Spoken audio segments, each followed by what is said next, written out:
Welcome, everyone, to the deep dive. We're here to sift through complex topics and, really pull out the insights that matter. Today, we're embarking on something deeply personal, but also incredibly relevant to anyone seeking change. We're doing a deep dive into the first 4 steps of Alcoholics Anonymous. That's right. We're talking about these not just as like steps in a sequence, Yeah. but as the absolute foundation. Exactly, the bedrock. You wouldn't build a house without a solid foundation. Right. It wouldn't work. It wouldn't stand. And these first 4 steps, they're all about creating that internal structure, that stability, before you get into the deeper work, the house cleaning, as they sometimes call it.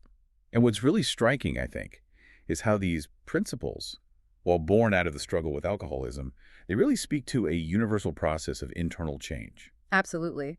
Anyone looking for genuine transformation, whether it's a habit, a pattern of thinking, whatever, there's wisdom here.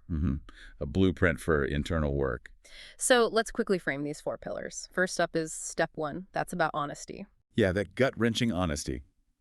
We admitted we were powerless over alcohol, that our lives had become unmanageable, facing the truth. Then step 2 brings in hope, that little spark that maybe, just maybe, something outside of yourself can help.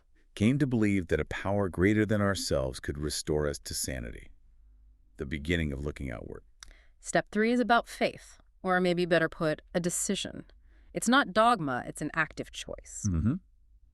Made a decision to turn our will and our lives over to the care of God as we understood him.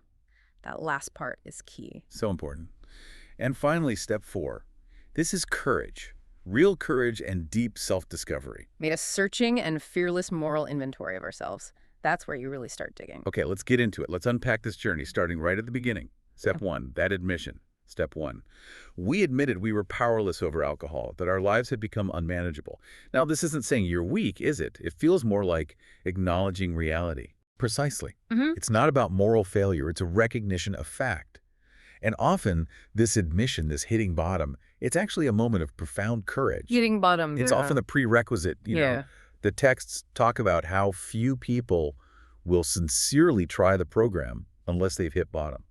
Why is that, do you think? That need for the bottom? Well, think about it. When you're truly desperate, under the lash, as one passage puts it, driven to seek help because you literally cannot stand the pain anymore, then you finally grasp the fatal nature of the situation. It's only then you become truly open-minded. Open-minded? Yeah, as open-minded and willing to listen as the dying can be. That's powerful imagery. It really is that level of desperation where you're ready to do anything. Anything to lift that merciless obsession. And it's interesting, the program literature, the big book especially, it doesn't just leave it at powerless, it actually defines why, this dual nature idea. Yes, this is critical.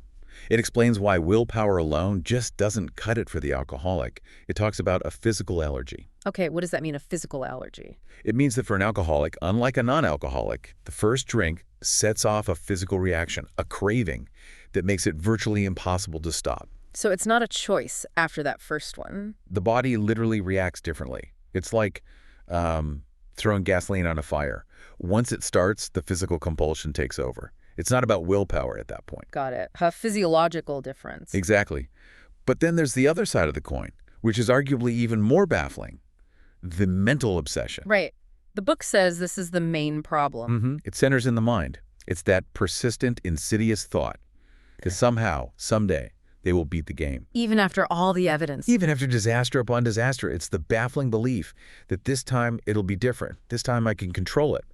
Even knowing intellectually that taking any alcohol triggers that physical reaction, the mind still tricks them. The book even says the alcoholic often has no more idea why he took that first drink than you have. That disconnect, the obsession overrides rational thought. That sounds terrifying, frankly, that mental trap. It is, and understanding the dual nature physical allergy, mental obsession, is key to understanding why step 1 isn't about being weak, but about recognizing the nature of the illness itself. To really bring home what hitting bottom can look like, there are some really powerful stories shared in the program. There's one from the Experience, Strength, and Hope collection. Yeah, those stories are like sitting in a meeting. Right. And this particular story tells of someone who is just completely despairing, felt there was no way out. Full despair. And they decided to simply move out of the world for good. They actually took a potentially lethal dose of poison. A desperate act. Ended up in the hospital, doctors basically giving up hope, Just Right. utter devastation. And that raw despair, that total bankruptcy of active alcoholism, as it's described, where everything meaningful is gone, Mm. that becomes the turning point. The point where self-reliance utterly fails. Completely. All illusions of control are shattered. The pain of staying the same finally outweighs the fear of doing something different. So for someone in that kind of pain, what does step one offer? It feels like that's when the tools of the program, maybe those training wheels, become essential. Absolutely necessary, not just desirable. It might not even be about wanting help initially. It's more about, I simply did not want to hurt like that again. Avoiding the pain becomes the motivator. Exactly. And paradoxically, that very surrender, that admission of powerlessness, leads to a kind of freedom. That seems counterintuitive, doesn't it? Surrender leading to freedom. It does. But think about it, that the texts emphasize this isn't defeat in a negative sense, it's a shift. Like one person put it, being powerless over alcohol is no big deal. No big deal. How so? It's just accepting a fact, like being powerless over the weather.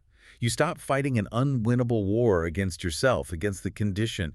You stop trying to control the uncontrollable. Let go of the struggle. Yes, you admit, like another story says, I was an alcoholic without a clue what to do about it. And that surrender, that honesty, it clears the path. It makes space for something else. Which raises the question you posed earlier. Yeah. How does admitting utter helplessness actually open a door forward instead of just leading to more despair? That's the crucial pivot, isn't it? Because right after admitting I can't, the program introduces the idea that maybe something else can. Which brings us right into step two. After the darkness of step one, a glimmer of hope. But it must feel fragile at first. Oh, absolutely. The program's own writings acknowledge this. They capture that feeling. Okay, you've told me I'm helpless. Now you're saying only a higher power can fix this. What if I don't believe in God? What if I can't believe? Yeah, that resonates. That initial skepticism or even outright rejection of anything spiritual. Very common. Very understandable. Especially for people who felt let down or are suspicious of organized religion. But then comes step two. Came to believe that a power greater than ourselves could restore us to sanity. That phrase, came to believe, it feels important. Hugely important. It implies a process. Right. Not a sudden lightning bolt conversion. Yeah. It's gradual. It unfolds. It's not believed instantly. Exactly.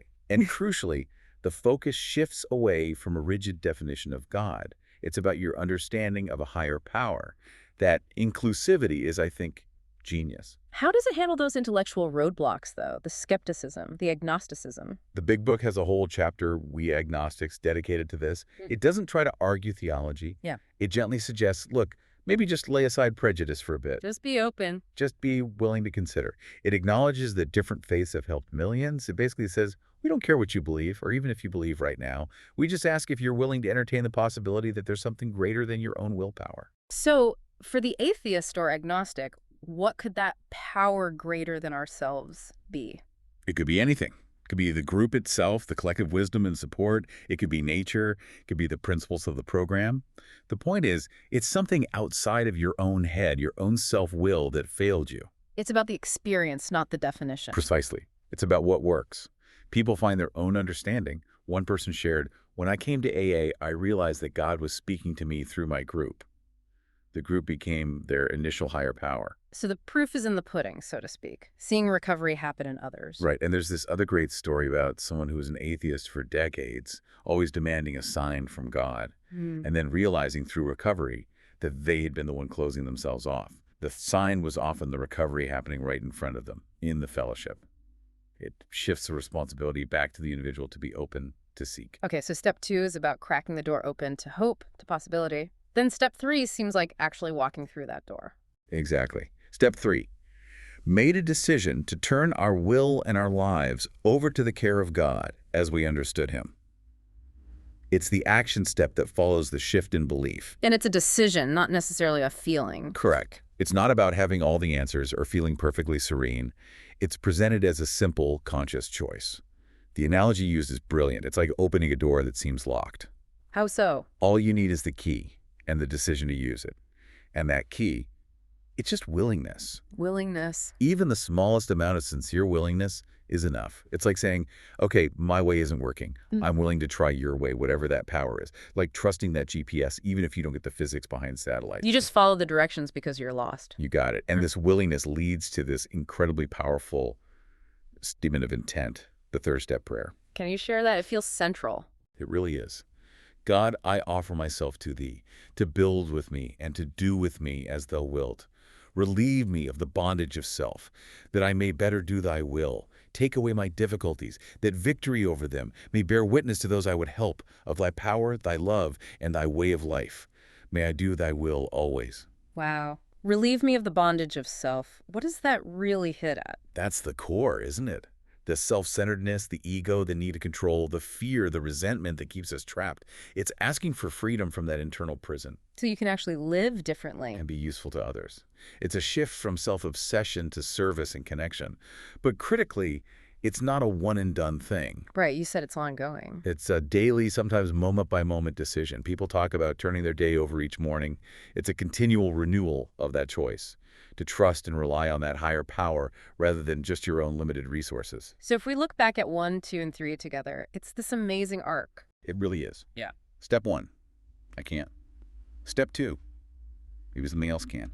Step 3, okay, I'm willing to let that something else try. From powerlessness to hope to active decision. And it marks that fundamental shift described in the texts, moving from defiance, from always telling God or the universe how things should be, Trying to run the show. to reliance, realizing that belief means trust, not fighting it anymore. It's laying down the weapons and trusting the guide. So once you've made that decision, even with just a tiny bit of willingness, where does the path lead next? It feels like now you have to actually look at what needs changing inside. Exactly. You've surrendered, you've found hope, you've made a decision to trust.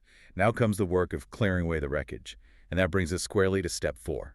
Step 4, made a searching and fearless moral inventory of ourselves. Okay, this one sounds heavy, maybe even terrifying for some people. It definitely can feel that way. Moral inventory sounds judgmental, like listing all your sins. Right, like you're preparing for punishment. But that's not the intention, according to the program's core texts. It's framed much more constructively. Think of it as fact-finding and fact-facing. Fact-finding, like an investigation. Exactly. A rigorous, honest self-assessment. A drastic self-appraisal. The goal isn't shame, it's gaining honesty and realism about ourselves. Seeing the patterns clearly, maybe for the first time. And crucially, it involves dropping blame, right? Especially blaming others. Yes, that's a huge piece. The texts stress this.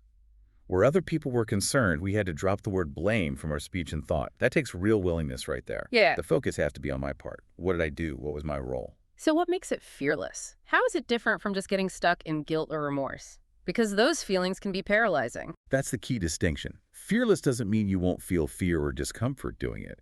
It means you do it anyway, despite the fear. And it's different from guilt, because the aim is understanding, not self-flagellation. It's about identifying the root causes of behavior, the character defects, the patterns, so they can be addressed, not just regretted. Okay, so how do you actually do this inventory? The big book lays out a pretty specific method, doesn't it? It does. It's quite practical. It guides you through examining 3 main areas. First up, resentments. Resentments, called the #1 offender. Why are they considered so dangerous? Because they're like poison to the spirit. They fester, they can ruin your day, make you miserably ineffective, damage relationships, and critically, they can lead you right back to destructive behaviors. The texts talk about emotional dry benders fueled by anger and resentment. Like being drunk on anger instead of alcohol. Exactly. And it can be just as destructive. Remember that story about the man whose wife finally had enough after 11 years? Her resentment led her to leave. It impacts everyone. So how do you inventory your resentments? Just list who you're mad at. It's more structured. You list the person or institution you resent. Then what happened? What's the cause? But the most important part is the third column. What was my part? Where was I selfish, dishonest, self-seeking, frightened? Even if you feel 99% justified, you look for your 1%. Owning your side of the street no matter what. That's the goal. Yeah. Then the inventory moves to fears. Okay, fears. What kind of fears are we talking about? All sorts. Fear of financial insecurity, fear of what people think, fear of failure, fear of success, fear of abandonment, fear of intimacy. The list goes on. The program suggests that fear is often underneath anger and other defects. Like false pride covering up insecurity. Precisely. False pride became the reverse side of that ruinous coin marked fear. We puff ourselves up to hide deep-seated feelings of inadequacy. This part of the inventory is about identifying those specific fears, writing them down, seeing how they've controlled your decisions and actions. Just naming them starts to lessen their power, maybe. It's the first step. You can't address what you don't acknowledge. Okay, so resentments, fears. What's the third area? The third area is broadly about harms done, often focusing initially on patterns in relationships, particularly sex conduct, but also other areas where our basic instincts might have gone awry. Now, this needs care, right? It's not about saying instincts like connection or security are bad. Absolutely not. The texts are clear.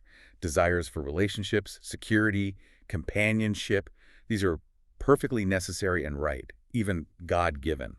The inventory isn't about condemning natural drives. So what is it looking at? It's looking at how those instincts became twisted or distorted. Where did self-centeredness take over? Where did we become dishonest, selfish, inconsiderate, or fearful in our relationships? Did we harm others? Did we misuse people? Did we act out of insecurity rather than love? It's about seeing where these natural drives cause damage to ourselves or others. It's about aligning actions with values, essentially. Yes, and asking for help, as one reflection suggests. Asking God to mold our ideals and to help us to live up to them. It's about seeking a healthier expression of these fundamental human needs. So unpacking all that resentments, fears, harms ago, the goal isn't shame, it's clarity. It's shining a light so you can actually see the path forward. But it sounds painful. It often is. The literature doesn't sugarcoat it. Admitting these things, even just to yourself on paper, can be painful and humiliating. Which brings up that difference between humility and humiliation again. Yes, so important. Humiliation is feeling shamed, often by external judgment. Humility is internal. It's the ability to look at myself and honestly accept what I find. It's okay to be flawed. It's okay to be me, warts and all. That acceptance is humility, and it's incredibly freeing. And the program warns pretty strongly against putting this step off, doesn't it? Very strongly. Delay is dangerous, and rebellion may be fatal. There's this recurring theme. People try to skip it or keep certain things hidden. Hold back reservations. Exactly. They try easier methods. But because the root issues aren't dealt with, they often relapse. They had not learned enough humility to do the necessary digging. It's like ignoring a wound. It just festers. And it's easy to fall into self-pity instead, right? Oh, yeah. Self-pity is described as that enticing swamp. It feels easier sometimes than doing the hard work of inventory. But the inventory, as tough as it is the way out of the swamp.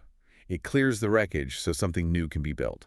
So how does this difficult task actually lead to liberation, not just more self-blame? Because it removes the blockages, the resentments, the fears, the guilt.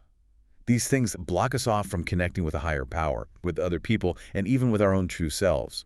Facing them, understanding them, is the first step toward letting them go. Okay, acting as a sort of guide here for our listeners, let's talk practicalities. How does someone actually start this potentially overwhelming task? This is where a sponsor usually comes in, right? Absolutely crucial. A sponsor is someone who's been through the steps, who gets it. They're not a therapist, but a mentor, a guide, a special friendship, as it's called. Someone who's been there. Exactly. And often, they have more hope and compassion for you than you have for yourself at that point. They provide that safe space. Why is sharing it so important? Why not just do it privately? Well, the wisdom suggests that secrets, especially guilty ones, keep us sick. Sharing the inventory, usually in step 5, with God, yourself, and another human being, often the sponsor, is incredibly powerful. Bringing it into the light. Yes. As one story puts it, sharing everything that causes fear, remorse, or shame is the first step away from the precipice. It breaks the isolation and begins to rob those secrets of their power. Okay, so practical tips for starting the writing, the fact-finding. First, find some quiet time and space. In solitude, we take our inventories, the texts say. Turn off the phone, get comfortable. Be prepared to be honest. Brutally honest, but also kind to yourself. Be thorough. Use the resentment fear harm structure as a guide. Write it down. Pen on paper often helps solidify things. And keep the purpose in mind. Always. It's not about judging yourself or others. It's about understanding patterns, recognizing where you acted or thought badly, visualizing how you could have done better, and resolving with help to change. It's about clearing the ground for a new way of living. It takes courage, but it lays the foundation for everything that follows. So as we bring this deep dive towards a close, it really strikes me how absolutely fundamental these first four steps are. They are truly the bedrock. No question. They tackle the illness head on, introduce a viable solution beyond yourself, cultivate that essential willingness, and then demand that rigorous self-honesty. It's a process of profound personal reconstruction, as one reflection puts it. That feels like the right word. Reconstruction. It is. And it's amazing how these steps, which seem relatively simple on the surface, initiate such a deep, transformative process when they're practiced sincerely. They build on each other perfectly. They lay the groundwork for everything else. As the foreword in the 12 and 12 says, these are principles, spiritual in their nature, which, if practiced as a way of life, can expel the obsession and enable the sufferer to become happily and usefully whole. Happily and usefully whole, Yeah. that's the promise. And the amazing thing is, it works. It really does. You see it every day. You do. It's not just a nice theory. And there's this incredibly moving passage near the end of the big book that captures the hope this path offers. Please share that. It feels like a fitting culmination. It says, abandon yourself to God as you understand God. Admit your faults to Him and to your fellows. Clear away the wreckage of your past. Give freely of what you find and join us. We shall be with you in the fellowship of the Spirit, and you will surely meet some of us as you trudge the road of happy destiny. Yeah. May God bless you and keep you. Until then. The road of happy destiny. Powerful stuff. So, as we leave you to reflect on all this, what does it mean for you? Maybe the biggest takeaway, the real aha moment, isn't about alcoholism specifically, but about this universal truth. Sometimes real strength isn't found in willpower or control. Sometimes the greatest strength lies in the courage to surrender, to admit powerlessness where it exists, to dare to hope for something more, to make a conscious decision to trust, and then to have the bravery to look honestly within yourself. That process holds wisdom for so many challenges. Absolutely. Think about it. How could acknowledging powerlessness, seeking belief beyond yourself, making a decision for change, and doing that fearless self-inventory apply to any area of your life where you're seeking deep, lasting, truly meaningful transformation? Something to ponder. Until next time, keep digging deep.